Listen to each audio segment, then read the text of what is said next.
धार बंध गई, वो पात्र भरते ही अपने आप बंद हो गया। बोलो सतगुरुदेव।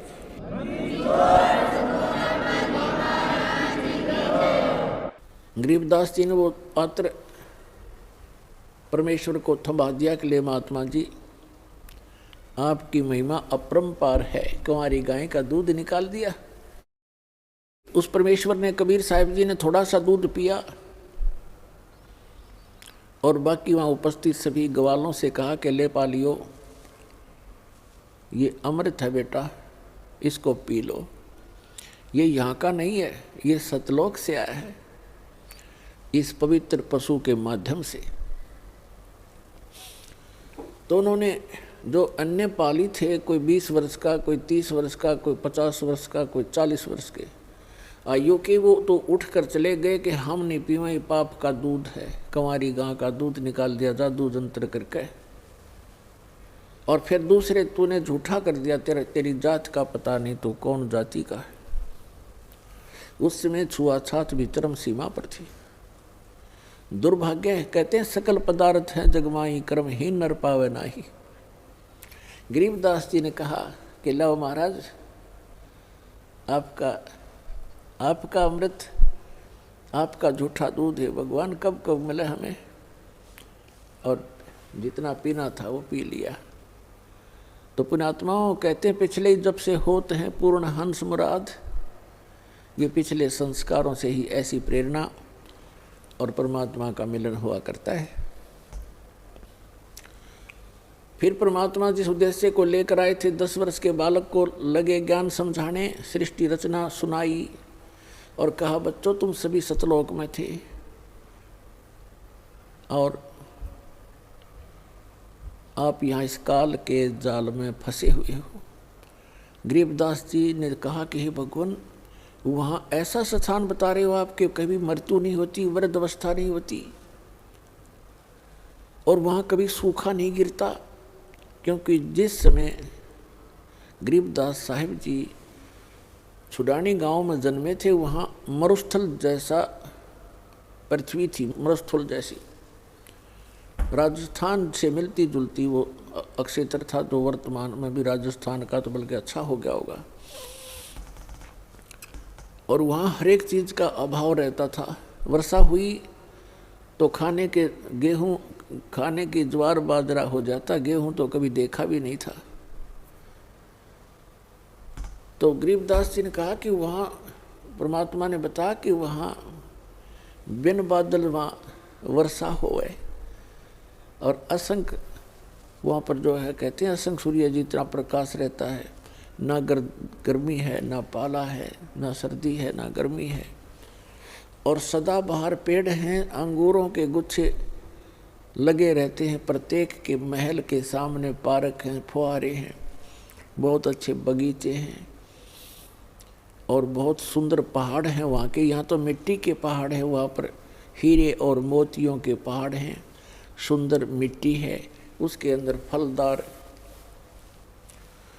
सदाबहार पेड़ पौधे हैं। गरीबदास जी ऐसे सुन रहे थे जैसे वो आत्मा उनकी सतलोक में ही घूम रही हो। वो परमात्मा बताते जा रहे थे और वो कल्पना करते जा रहे थे। फिर परमेश्वर ने बताया कि वहाँ दूधों की, दहियों की और बेटा अमृत की दरिया बहती है, सरोवर भरे हुए हैं। तो गरीबदास जी ने कहा, क्या भगवान वो खराब नहीं होते? क्योंकि यहाँ तो दूध ऐसा है, 2 घंटे रख दे गर्मियों में, फिर उसने गर्म करे तो फट जा, बांस उठ जा। तो वहाँ दूध के दरिया चलती हैं, दूध के भरे रहते हैं सरोवर, समुद्र, तो खराब नहीं होते। परमात्मा ने कहा, नहीं बेटा, वो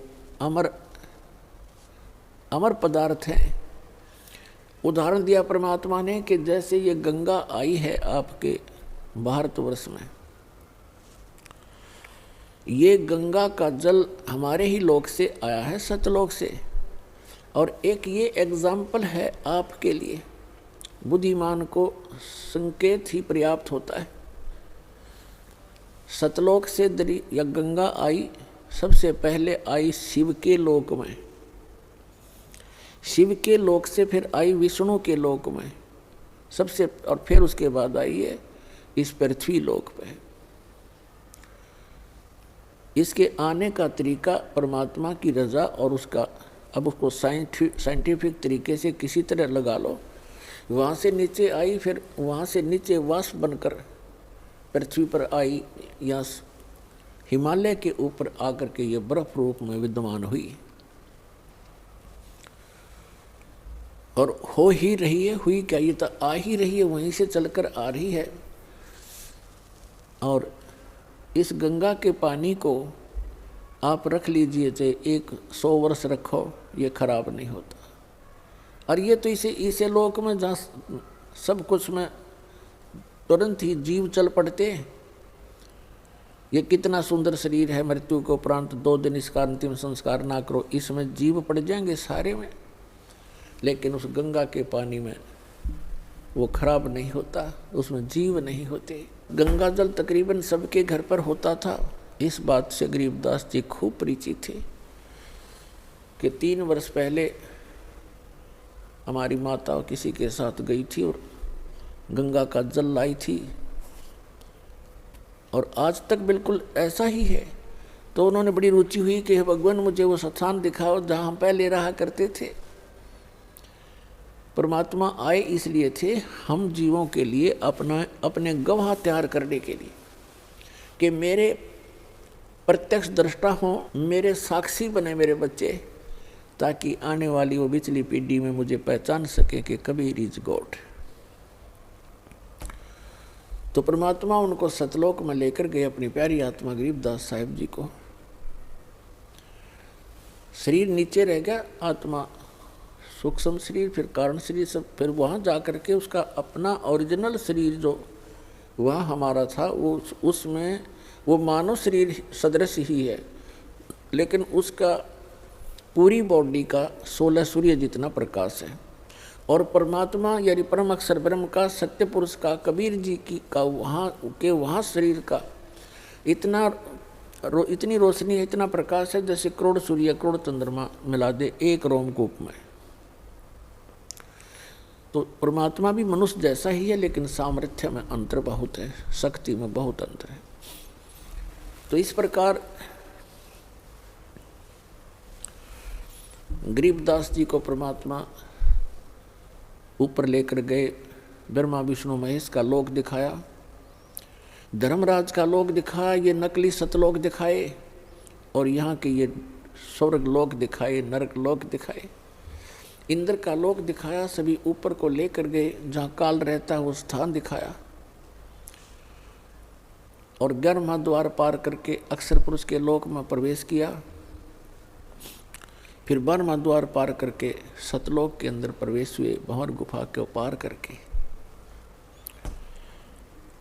ऊपर पहुंच के जब परमात्मा जाकर के अपने ही दूसरे स्वरूप पर चवर करने लगे, क्योंकि परमात्मा में एक शक्ति होती है, एक सिद्धि होती है, एक सिद्धि जो बहुचोले धार है।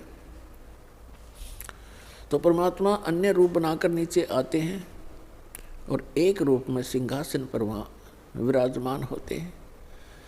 जो सिंहासन के ऊपर राजा के समान मुकुट पहने हुए, छत्र के नीचे बहुत बड़े गुम्बज के अंदर परमात्मा वहाँ बैठे थे सिंहासन पर, उनके एक रोम में करोड़ सूर्य मिला दे करोड़ चंद्रमा, इतनी रोशनी थी उस परम पिता की।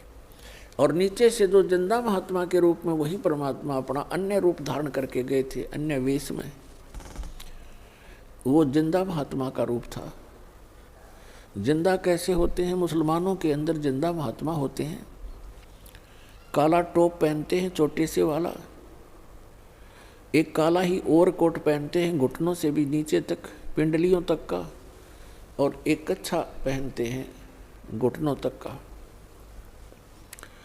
ऐसी वेशभूषा वाले को जिंदा महात्मा कहते हैं। जैसे कोई गिरी है, पुरी है, उनकी पहचान अलग है, कोई वैष्णव साधु है, उसकी अलग पहचान है, ऐसे ही जिंदा महात्मा के रूप का अलग पहचान है। तो वहाँ परमात्मा ने जाकर के एक चंवर रखा था।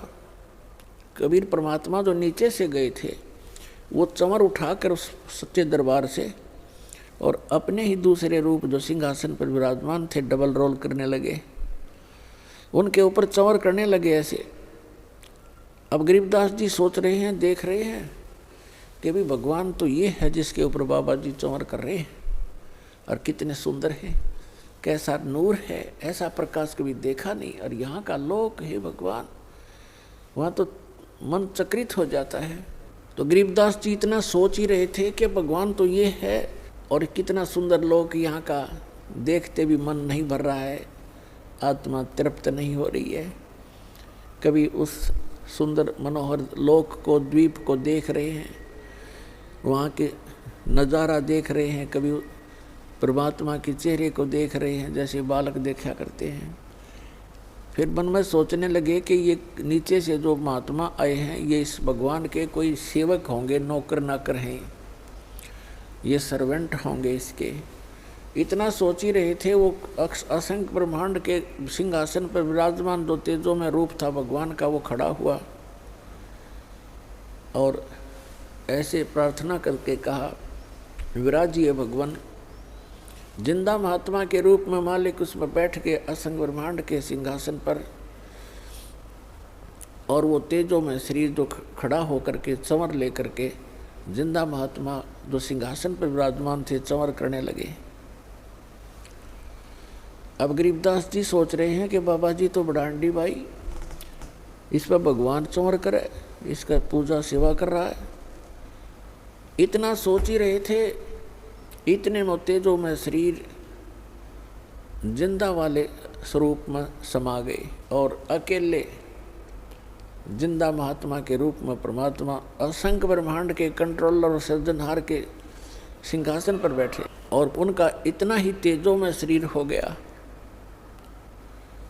तब परमात्मा ने कहा कि गरीबदास बेटा, ये तुम्हारा निज स्थान है, यहाँ वैसी ही सृष्टि है, नर और नारी हैं, ये कितने सुंदर बाग बगीचे भरे पड़े हैं, कितनी सुंदर महक उठ रही है वहाँ पर, और कितनी प्यारी प्यारी आवाज़ घंटियाँ बज रही हैं, यहाँ पर धुन हो रही है। ओए होए। अब गरीबदास जी से कहा कि बेटा, मैं बनारस के अंदर, काशी के अंदर 120 वर्ष जुलाहे के रूप में, धानक रूप में रहा था, और मैंने वहाँ अपना प्रचार किया। एक धर्मदास नाम के वैश्य थे, सेठ थे, उनको मैं मिला, उनको बहुत अच्छी तरह समझाया, और बेटा 120 वर्ष वहाँ रह करके मैं फिर वापस यहाँ आ गया था। अब तुझे इसलिए लेने गया मैं कि आप भगवान को पहचान कर संसार में जा कर के आँखों देखी महिमा का वर्णन करोगे, ताकि आने वाले समय में परमात्मा के बच्चे, मेरे बच्चे मुझे पहचान सकेंगे। अब परमात्मा ने अपने आशीर्वाद से उनकी दिव्य दृष्टि खोल दी, उनका ज्ञान योग खोल दिया, और उसके अंदर अपना तत्व ज्ञान फीड कर दिया। और गरीबदास जी से कहा कि जा बच्चा, अब तू नीचे जा, तेरे शरीर को अंतिम संस्कार के लिए चिता पर रख दिया है, अब उसको नष्ट कर देंगे वो, आप जाकर उसमें प्रवेश करो और मेरे गवाह बनो। गरीबदास जी ने कहा, भगवान उस गंदे लोक में मुझे मत भेजो, मैं तो यहीं रहूँगा, यहाँ अपने भाई बहनों में खेलूँगा, बैठूँगा। परमेश्वर ने कहा कि नहीं बेटा, आप ऐसे नहीं रह सकते यहाँ, क्योंकि जब आप यहाँ से गए आप पुण्यों से परिपूर्ण थे, आपने सारे पुण्य नाश कर लिए वहाँ पर, उस काल के रेस्टोरेंट में उस झूठे सुख का आनंद ले लेकर आपने अपने सभी भक्ति कर्म नाश कर लिए, और मैं आपको ऐसा चार्जर दूंगा, ऐसी भक्ति दूंगा, सत्य, ये आप स्वयं जाप करना और मेरी महिमा का वर्णन करते समय उसमें लिख देना, अन्य किसी को अभी ये मंत्र डिस्क्लोज ना करना। गरीबदास जी ने उनके वचनों को सिरोधार्य किया। उधर से क्या हुआ, कुछ समय के बाद 2-3 घंटे के बाद जो पाली चले गए थे ग्वाले, वहाँ से उन दोनों को छोड़कर, आत्मा और परमात्मा को, 2-3 घंटे के बाद उनको ध्यान आया कि वो बच्चा कहाँ बैठा है, लड़की का लड़का, वो बाबा जी चला गया कि नहीं। उन्होंने देखा कि वो अकेला बैठा है, बाबा जी दिखाई नहीं दे रहा है। एक उनमें से ग्वाला आया, उसने कहा कि रे गरीबू खड़ा हो भाई, तेरा नंबर आ गया गाय घेरने का। ये वहाँ नंबर लगाते हैं, अपना शिफ्ट बना लेते हैं पाली कि 2 घंटे आप खड़े होगे, 2 घंटे आप खड़े होगे, 2 घंटे आप पशुओं के सामने, ताकि किसी की फसल को हानि ना कर दे और भाग ना जाए पशु इधर उधर। तो उसने कहा कि गरीबदास खड़ा हो भाई, गरीबू कहा करते थे, तेरा नंबर आ गया। नहीं बोले क्योंकि वो आत्मा थी नहीं, शरीर को खाली रखा था। निकट जाकर कहा कि ए भगत जी खड़ा हो, पकड़ के हिलाया कि महात्मा बन गया तू, खड़ा हो ले। जब ही उसने ऐसा किया वो गिर गए। अब वो एकदम घबरा गया, सभी पालियों को आवाज़ लगाई कि दौड़ के आओ, भागो भागो, ये लड़की का लड़का मर गया। 2 पाली गांव की तरफ दौड़े। 1.5 किलोमीटर की दूरी पर छुड़ानी गांव था उस स्थान से जहाँ पर ये परमात्मा प्रकट हुए थे। गांव में पता चला 30-40 घर होते थे, पहले छोटे गांव हुआ करते थे। सारे गांव में एकदम सन्नाटा छा गया। जिसने भी सुना वही उस स्थान की तरफ दौड़ लिया। बूढ़े क्या, बच्चे क्या, माई क्या, बहन क्या, सभी चल पड़े। वहाँ से बच्चे कोई 100 को घर ले आए। घर ला कर के फिर शाम के समय अंतिम संस्कार के लिए चिता पर रख दिया। उसी समय परमात्मा ने अपनी प्यारी आत्मा गरीबदास जी को उनके शरीर में प्रवेश कर दिया। अब जो ही आत्मा प्रवेश हुई, उनके अंदर वो ज्ञान फीड कर दिया था। वही वाणी उठते ही, चिता के ऊपर से उठते ही ये वाणी बोलने लगे, अनंत कोट ब्रह्मांड का एक रति नहीं भारे, सतगुरु पुरुष कबीरे हैं कुल के सिरजनहारे।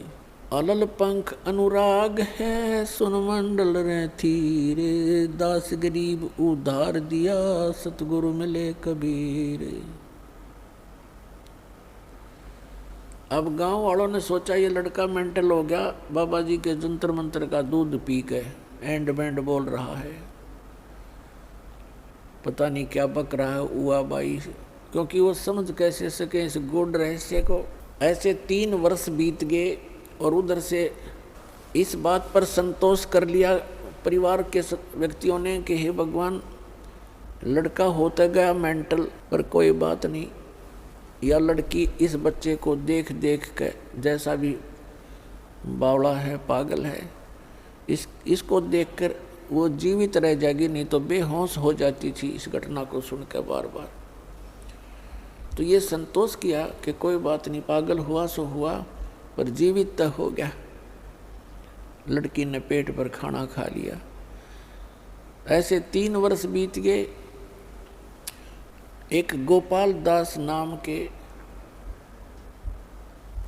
दादू पंथ के एक संत थे, जो बनिए के घर जन्म था उनका, और वो दादू पंथ से दीक्षित होकर के घर त्याग चुके थे, बाल बच्चों का विवाह करके फ्री हो गए थे, और वो ऐसे घूमते फिरते थे, शिष्य बना रखे थे गांव में, वहाँ जाते थे, उनके घर रुकते थे, घूमते फिरते, जिसको रमता राम कहते हैं।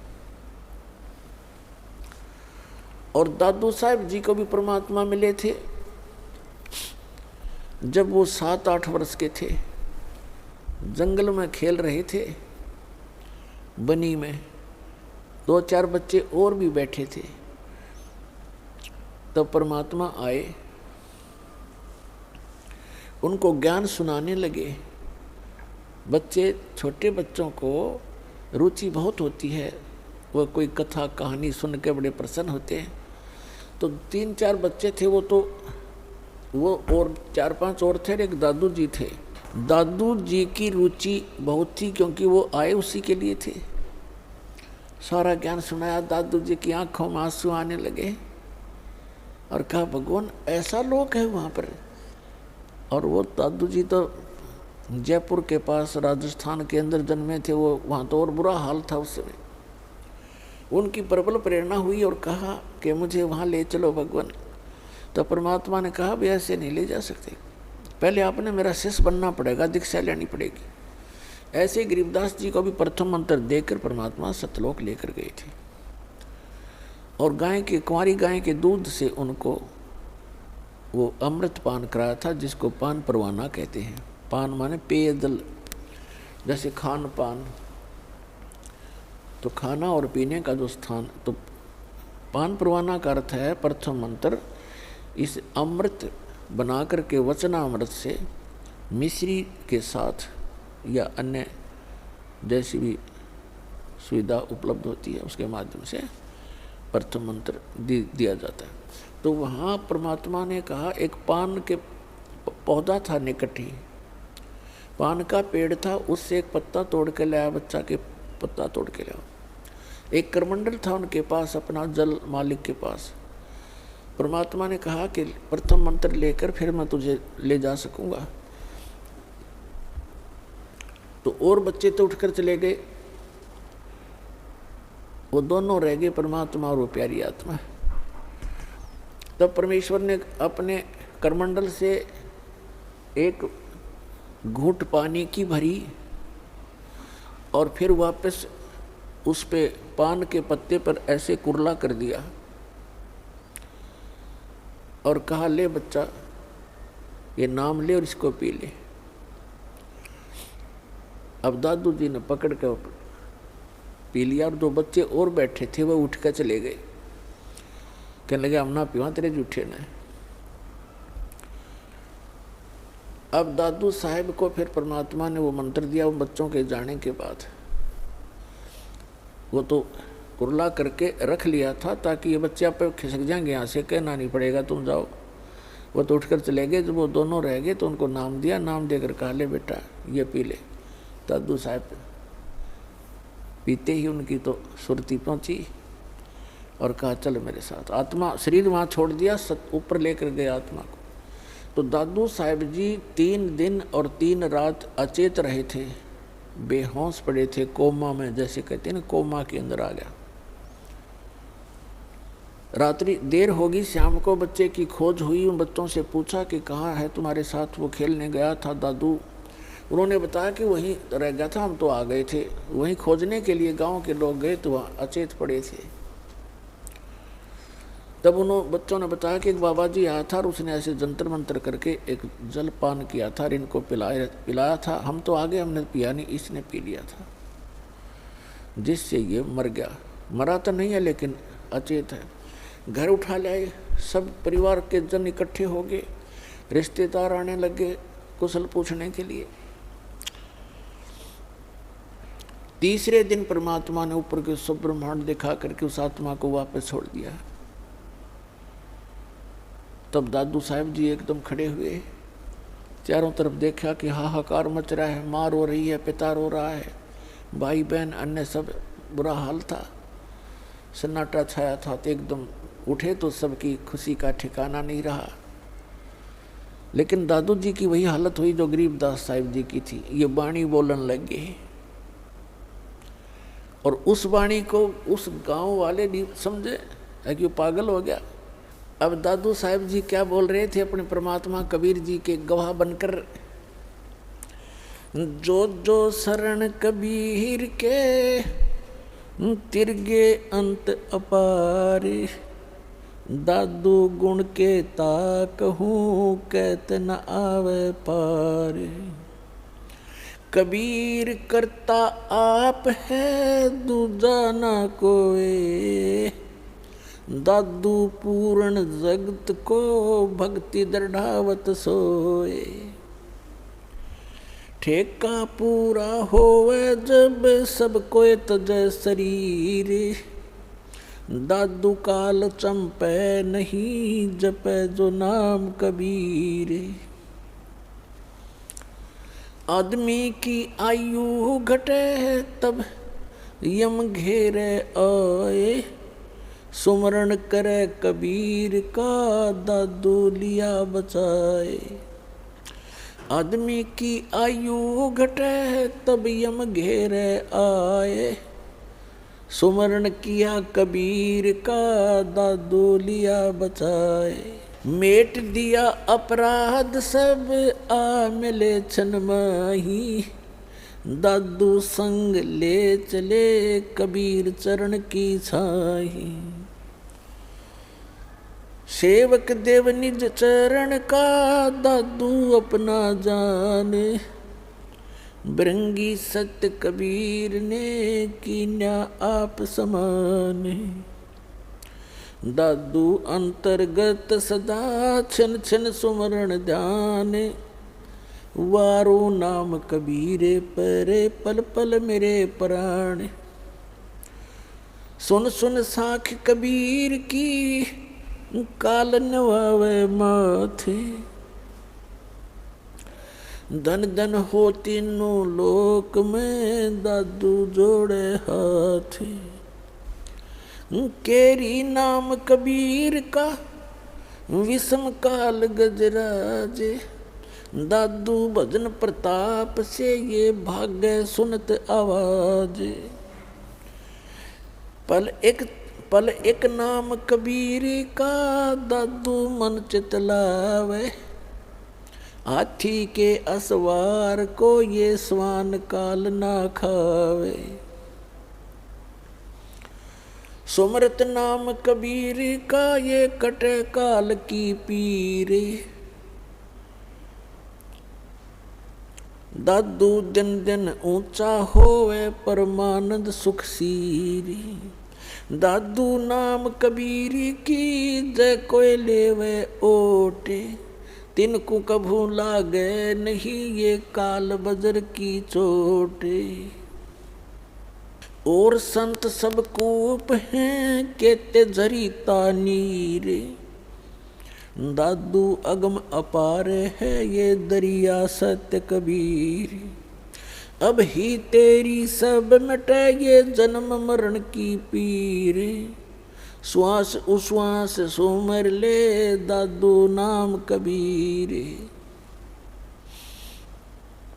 कोई सरगुण में रीझ रहा, कोई निर्गुण ठहराए, दादू गति कबीर की मोह से कही ना जावे। दादू नाम कबीर का सुनकर कांपे काले, नाम भरोसे नर चले होए न बाका बाले। जिन मोह को निज नाम दिया, सोए सतगुरु हमारे, दादू दूसरा कोई नहीं कबीर सिरजनहारे। अपने आत्मा परमात्मा को भूलकर हम अपना जीवन नाश कर रहे थे, भगवान को हम पहचान नहीं पा रहे थे। अब परमात्मा को परमात्मा सिद्ध करने के लिए आपके रूबरू लगभग 6-7 गवाह दास खड़े कर देगा, और तब जाके हमारे हृदय में समाएगी। जबकि न्यायालय के अंदर 2 गवाहों की ही पर्याप्त होते हैं किसी को दोषी या निर्दोष सिद्ध करने के लिए।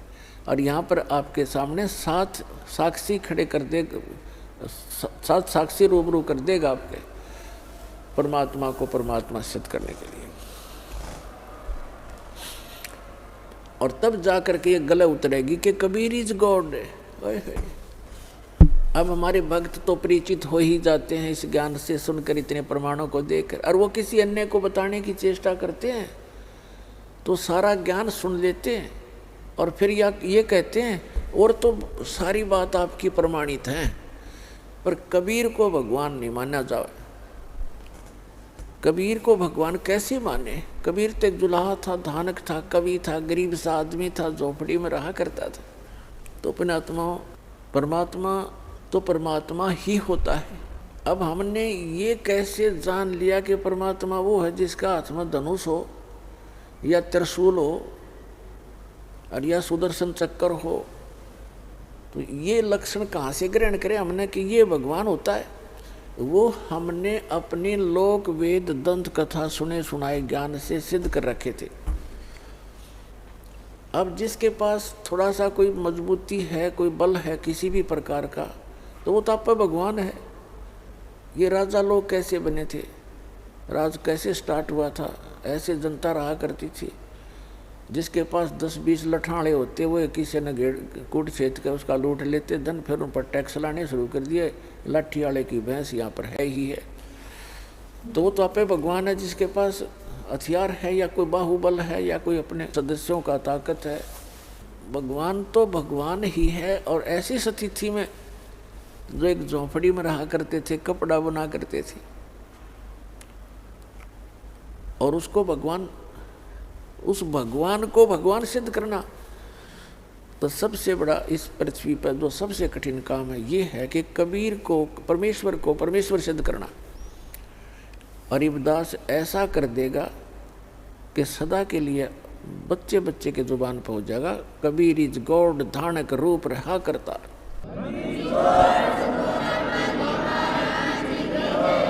पहले दादू साहब जी से क्लियर करते हैं क्या कहना चाहते हैं ये प्यारी आत्मा है कि जो शरण कबीर के तरगे अंत पार करो, कितने पार हो गए।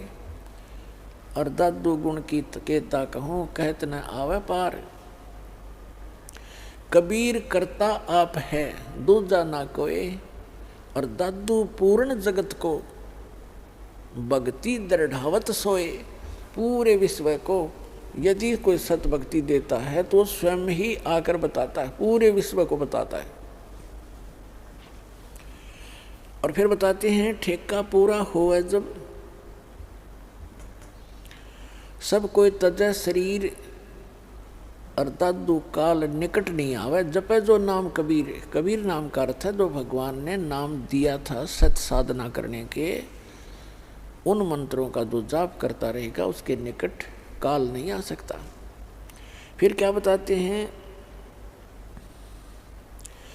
आदमी की आयु घटे तब यम घेरे आए। अब परमात्मा ने बता दिया था कि दादू जी को कि बेटा तेरी आयु 30 वर्ष की है। अब जब 30 वर्ष आए और उनकी मृत्यु हुई, शरीर छूटा, एकदम चारों तरफ से यम के दूत आ खड़े हुए, तब परमात्मा ने उनको पहले ज्ञान दे रखा था कि कभी भी कोई भी आपत्ति आपके ऊपर आए तो इस नाम का सिमरण शुरू कर देना। तो उन्होंने उसी समय मालिक को याद किया, परमात्मा तुरंत वहाँ पहुँच गए। तो उसके विषय में दादू साहब कहते हैं कि आदमी की आयु घटे तब यम घेरे आए, यम के दूत आकर घेर लेते हैं। और सुमरण किया कबीर का दादू लिया बचाए। मैंने परमात्मा को याद किया, तुरंत मेरे पास आ गए। मेट दिया अपराध सब, यानी सब पापों का नाश कर दिया और एक्सटेंशन कर दी उनकी आयु की। मेट दिया अपराध सब आ मिले छन माही, दादू संग ले चले कबीर चरण की छाए। फिर क्या बताते हैं, सुन सुन साख कबीर की काल नवावे माथे, धन धन हो 3 लोक में दादू जोड़े थे। कबीर परमेश्वर की इस महिमा को सुनकर, उनके द्वारा बोली गई साखियों को सुनकर, कहते हैं काल भी ऐसे नतमस्तक हो जाता है। और दादू साहब जी अपने परमात्मा का धन्यवाद करते हैं कि धन धन 3 लोक में एक ही भगवान है, समर्थ शक्ति है दादू जोड़े हाथ। और फिर कैसी उपमा बताते हैं कि केरी नाम कबीर का और विखम काल गजराज, दादू भजन प्रताप तयु भाग्य सुनत आवाज। अब क्या बताते हैं दादू साहब, कैसा अच्छा निर्णय दे रहे हैं कि ये काल भी कोई छोटी शक्ति नहीं है, इसको एक गजराज की उपमा देते हैं। गजराज का अर्थ है हाथियों में भी शक्तिशाली हाथी, ताकतवर, सब हाथियों का राजा। राजा यहाँ पर वही होगा जो बलशाली होगा, यहाँ का भी धान है ऐसा, चाहे वो किसी प्रकार से भी शक्ति रखता हो। तो क्या बताया कि केरी नाम कबीर का और विषम काल गजराज और दादू भजन प्रताप हैं, वो भाग गए सुनत आवाज। अब दादू साहब बताना चाहते हैं कि जैसे काल को तो समझो हाथी, हाथी कोई छोटा जानवर नहीं होता, और परमात्मा के उस मंत्र को समझो केहरी। परमात्मा कबीर जी की तुलना की है, तो कबीर साहब को समझो एक केहरी यानी बब्बर शेर। देखो हाथी बहुत बलशाली होता है आम प्राणियों में, लेकिन शेर के सामने वो लीड कर देता है। जब वो दहाड़ मारता है तो आसपास अगर हाथी होगा तो एकदम लीड कर जाएगा और भागने की चेष्टा करेगा, यहाँ से दूर निकल जाओ। तो क्या बताते हैं, केरी नाम कबीर का और विषम काल गजराज और दादू भजन प्रताप वो भाग गए सुनत आवाज। फिर क्या बताते हैं, पहले एक नाम कबीर का दादू मन चितलावे और अस्थि के असवार को स्वान काल नहीं खावे। अब क्या बताना चाहते हैं दादू साहब जी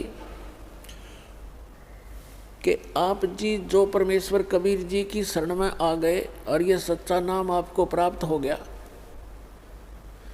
आप समझो हाथी के ऊपर असवार हो गए, हाथी के ऊपर बैठ गए आप। और अब दादू साहब बताते हैं काल समझो कुत्ता है, और कुत्ता जो है हाथी पर बैठे व्यक्ति को किसी प्रकार की हानि नहीं कर सकता, चाहे वो दूर से कितना ही गुर्राता रहे, भौंकता रहे, कितना ही कोशिश करता रहे। यानी उसकी रीत से आप इतने बाहर हो गए, उसकी रेंज से इतने आउट हो गए कि आपको वो काल रूपी कुत्ता हाथी पर यानी कबीर परमात्मा की शरण में विराजमान उस हंस आत्मा का कुछ भी नहीं बिगाड़ सकता, उसकी हानि नहीं कर सकता।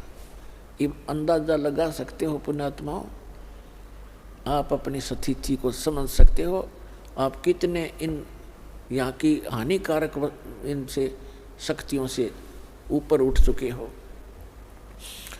क्या बताते हैं, पल एक नाम कबीर का दादू मन चितलावे, हाथी के असवार को ये स्वान काल नहीं खावे।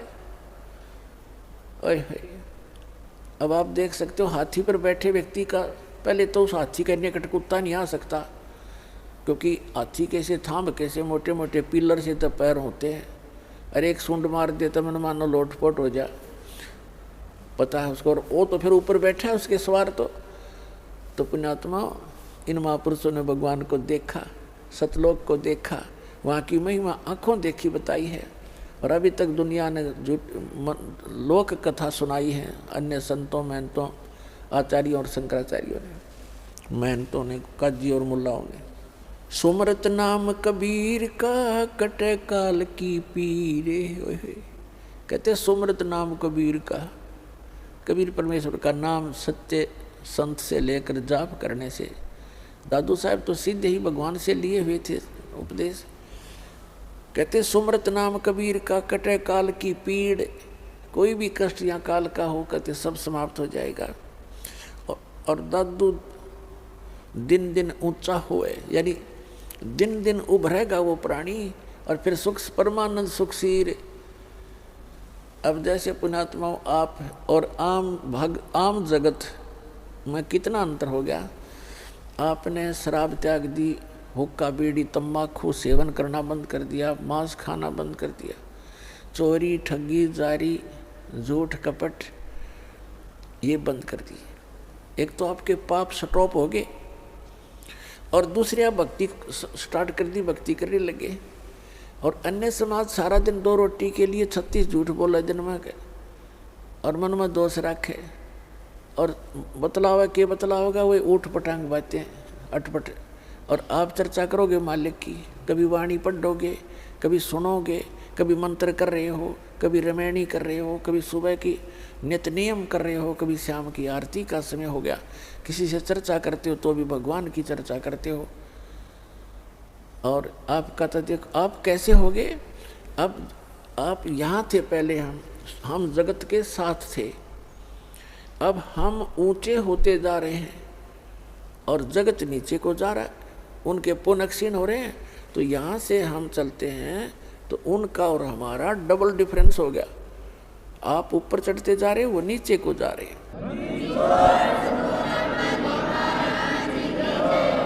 सुमरत नाम कबीर का ये कटे काल की पीरे, दादू दिन दिन ऊंचा होए परमानंद सुख सीरे। दादू नाम कबीर की जय कोय लेवे ओटे, उनको कभी लागे नहीं ये काल बजर की चोटे।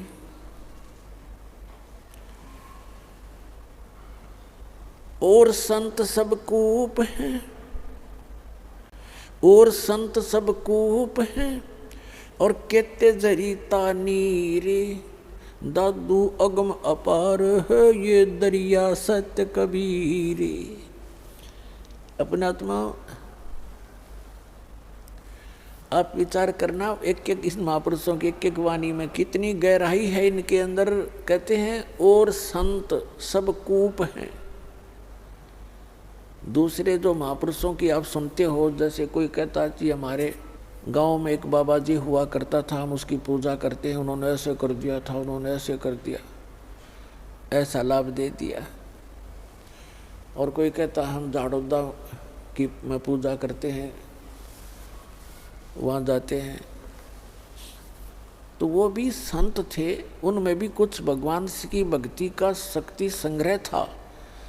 और वो भी छोटे मोटे आम प्राणी से तो अच्छी कोई ना कोई चमत्कार लीला कर ही देते हैं। तो उसकी तुलना करते हैं दादू साहब जी कि जैसे एक तो कूप हो, कुआं, और कुएं में मेरे ख्याल में एक कुएं में एक गांव के पीने का पानी का काम नहीं चला है। तो वो भी जल है लेकिन अपर्याप्त है, सफिशिएंट नहीं है। कहते हैं और संत जिनकी आप महिमा सुनते हो गांव नगर में जहाँ पर भी आप रहते हो, कोई ना कोई एकादा सिद्धि वाला महापुरुष कहीं ना कहीं हुआ ही है। तो वो तो समझो एक कूप थे। और कहते जरीता नीर, जरीता माने जैसे झरना निकल रहा है, तो झरना काम चलाओ सा ही जल देता है, आसपास के थोड़े बहुत सिंचाई कर सकता है, ज़्यादा उसका औकात नहीं है। और दादू साहब को तो क्या बता रहे हैं कि कुछ दादू साहब जी कह रहे कुछ तो संतों को समझो कुएं जितनी अक्षमता, और कुछ एक हैं ऐसे जैसे झरना जरीता नीर। और दादू अगम अपार है वो दरिया सत कबीर। होय होय, दरिया यानी परमात्मा इतने समर्थ हैं कबीर जी इन सभी से जिनको तुम कुछ राहत प्राप्त कर रहे थे, मान रहे थे कि ये ऐसे हैं वैसे हैं।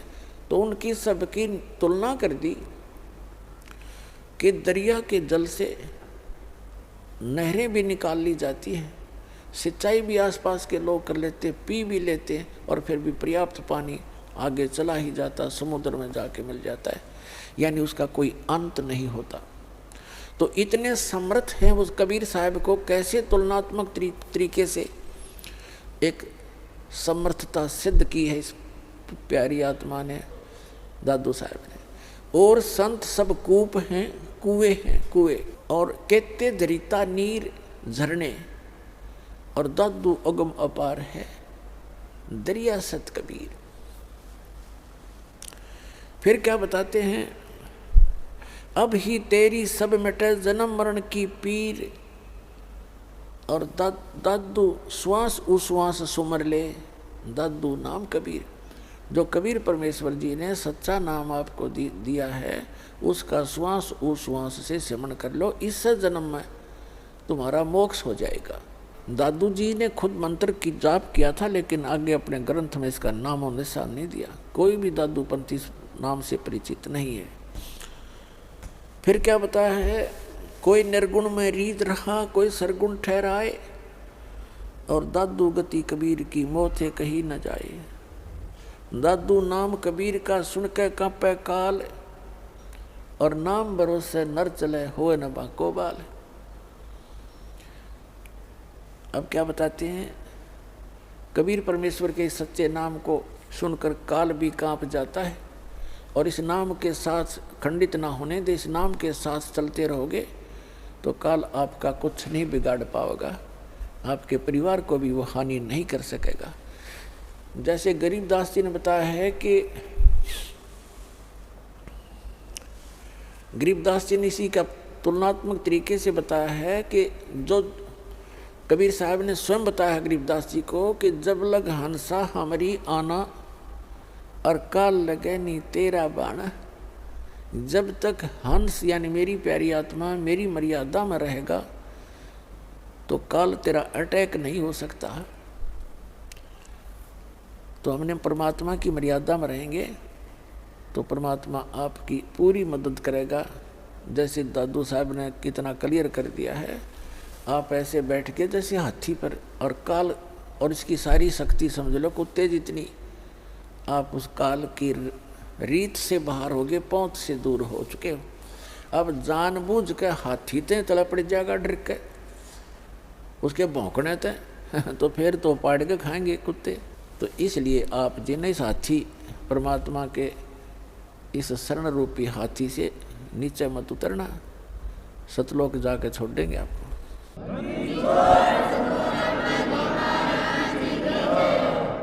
अब एक दिन क्या हुआ कि जब गरीबदास जी 10-13 वर्ष के हो गए, 3 वर्ष के पश्चात 10 वर्ष के बच्चे को परमात्मा आकर मिले थे, और गांव वाले कबीर उस गरीबदास साहिब जी को पागल कहने लगे, बावड़िया बावड़िया कहने लगे, बावड़िया पागल है, पता नहीं क्या क्या भौंक रहा सारा दिन, चुप पे ना होता है। एक दिन ये दादू पंथ से दीक्षित गोपाल दास नाम के एक संत बने हुए थे, घर त्याग का वैराग ले लिया था, संन्यास ले रखा था बच्चों से फ्री होकर के। वो छुड़ानी गांव में अपने शिष्य के घर आ गए, और वो ऐसे ही 2-3 वर्ष में चक्कर लगता था उसका। उस शिष्य ने कहा, महाराज जी हमारे एक लड़की का लड़का ऐसे ऐसे पागल कर दिया, एक संत ने जंतर मंत्र करके कुंवारी गाय का दूध निकाल दिया, कई पाली थे ग्वाले, उनने तो पिया नहीं, इस बालक ने पी लिया, जंतर मंत्र कर दिया, ये तो मर गया था, पता नहीं क्यों कैसे दया करी भगवान ने, लड़की की अर्ज सुन ली, ये जीवित हो गया पर पागल हो चुका है। 3 साल से सारा इलाज करा लिया, झाड़े झूड़े लवा लिए, और सब दवाई वैद्यों से भी ले ली, कोई आराम नहीं होया।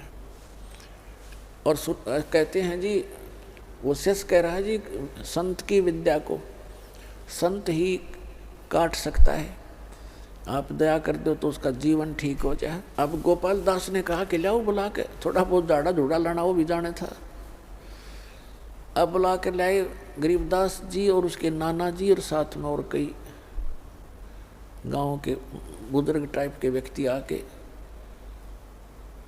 तो दादू ने, उस दादू पंथी गोपाल दास ने पूछा कि बच्चा बेटा वो कौन था जिसने तेरा जीवन बर्बाद कर दिया? तब गरीबदास जी ने कहा कि अलल पंख अनुराग है सुन मंडल रे थीर, दास गरीब उधार दिया मुझे सतगुरु मिले कबीर। तो गरीबदास जी ने कहा कि मेरा जीवन तो आबाद कर दिया, बर्बाद नहीं किया बाबा जी। हम सुल्तानी नानक तारे दादू को उपदेश दिया, जात जुलाहा भेद न पाया वो काशी महे कबीर हुआ। अनंत कोट ब्रह्मांड का एक रति नहीं भारे, सतगुरु पुरुष कबीर हैं ये कुल के सिरजनहारे। अब दादू पंथी ये परमात्मा लगातार गरीबदास जी ने को 15-20 मिनट तक वो वाणी बोलते रहे। सतगुरु आए दया करी ऐसे दीन दयाले, बंदी छोड़ बरतास का जठरग्नि प्रपाले। तो इन वाणी को सुनकर उस दादू पंथी महंत संत गोपाल दास के हृदय में हलचल मच गई, और वो तुरंत समझ गया कि यूँ तो भाई बावड़ा को ना, ये तो सबसे समझदार, ऐसी निर्मल वाणी जो आत्मा को खींच रही है। 65 साल का वृद्ध 13 वर्ष के बालक के सामने हाथ जोड़कर खड़ा हो गया और कहने लगा, भगवान हे महाराज ये वाणी लिखवा दो, अब तो बहुत प्यारी वाणी बोलो। तो गरीबदास जी बोले नहीं, उठ कर चल पड़े। पीछे पीछे 65 साल का वृद्ध, आगे आगे गरीबदास जी। अब गांव वालों ने सोचा भाई इस बच्चे के अंदर तो को बड़ी बला बढ़ रही है, बाबा जी भी कभी सुरूर हो गया, इसका तो असर हो गया, इसका साथ हो लिया। अब वो के जान दबो दादू पंथी संत ने कहा, गांव वाले बावड़े तो तुम हो, यो बावड़िया कोई नहीं। कहते हैं गरीबदास जी को भी बावड़ा बताया कि कर ले दुनिया श्याणी का, उसको महापुरुष को तो बावड़िया कहा, अगर तेरा सारे पशु बन गए, और उसकी बात को स्वीकार नहीं किया। तीसरे दिन जाके गरीबदास जी ने मौन तोड़ा और कहा कि भक्त यदि कंप्लीट लिख है तो मैं बोलूँगा, लिखवाऊँगा, कभी कहीं बीच में छोड़ दे। तब उसने कहा गोपाल दास ने कि महाराज जी मैं तो कति फरी होकर आया हूँ घर से, और मैं ऐसे ही परमार्थ में लगा हुआ हूँ, आप दया कर दो, लिखवा दो दाता, कलयुग के जीवों के लिए तो ये अमृत सिद्ध होएगी, ऐसी वाणी कदे देखी ना सुनी।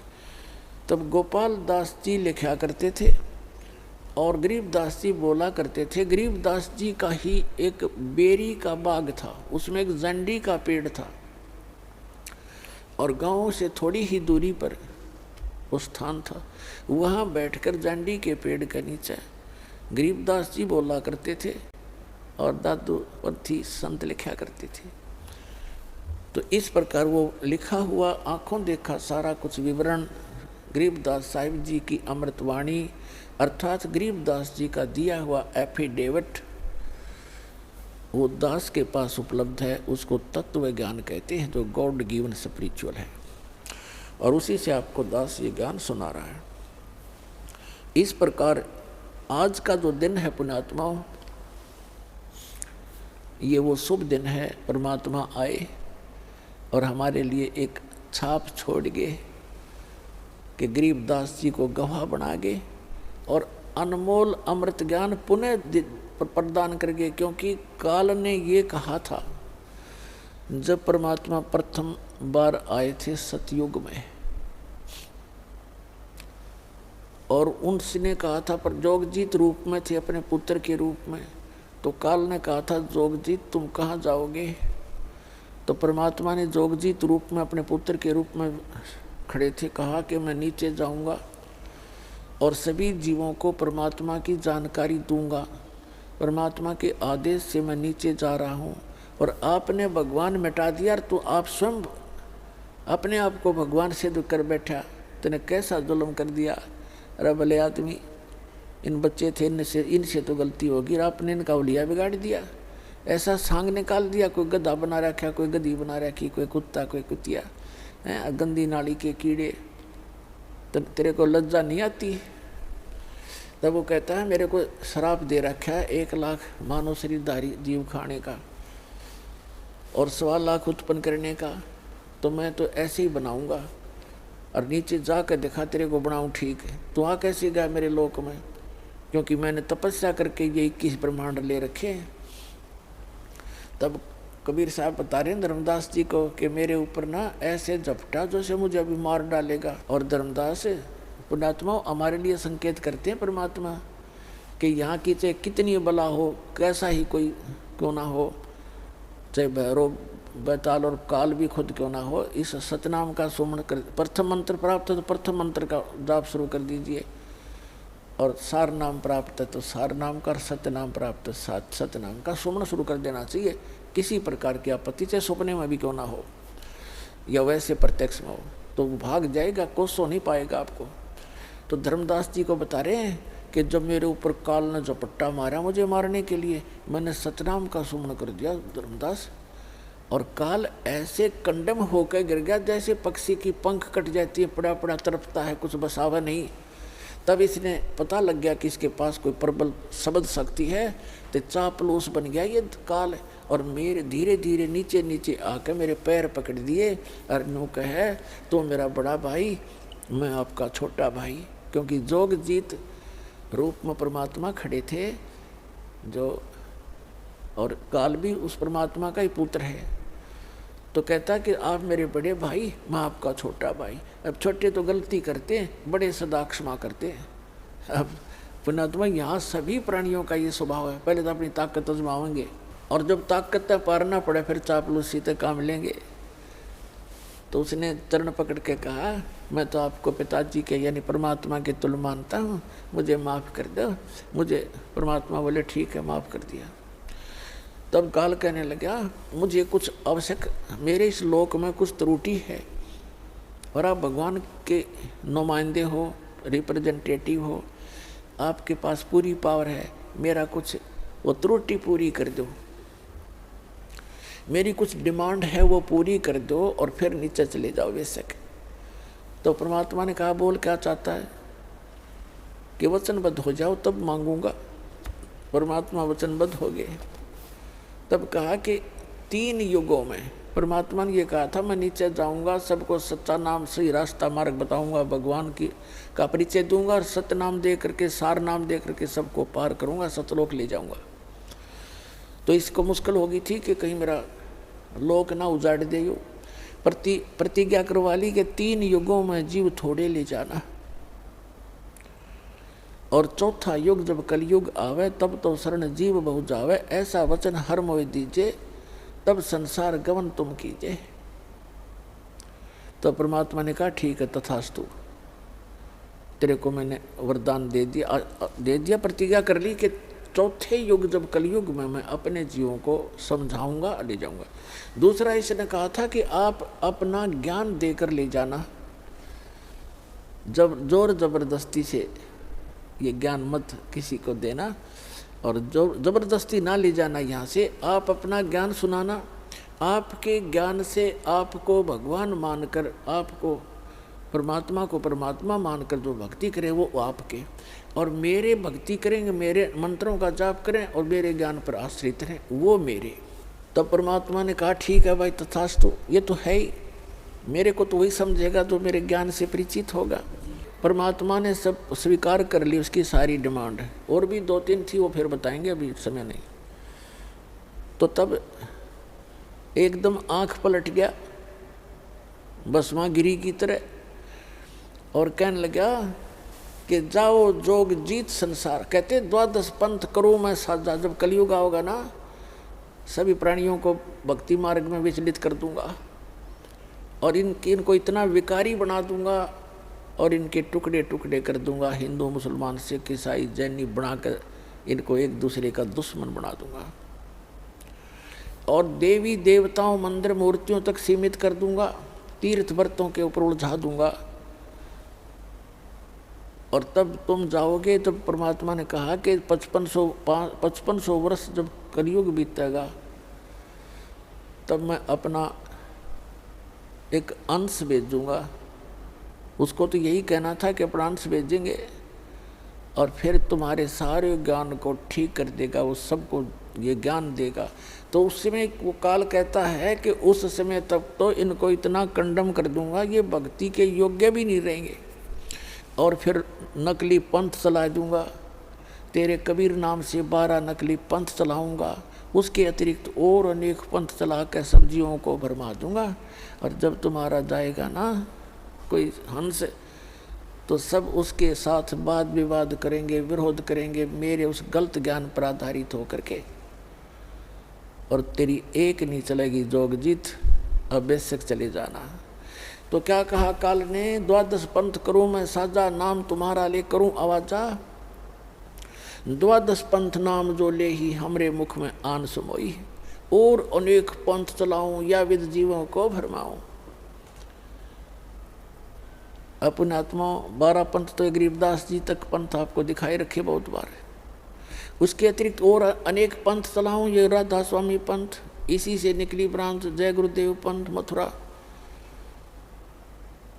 और जनोद वाला जो ताराचंद वाला, और धन सतगुरु सच्चा सौदा सिरसा और जगमाल वाली जो यहाँ पर गंगुआ के आसपास यहाँ वाला, ठाकुर जी वाला, और ये राधा स्वामी, ब्यास वाला, आगरा वाला, ये सारे अनेक पंथों में हैं, निरंकारी पंथ है।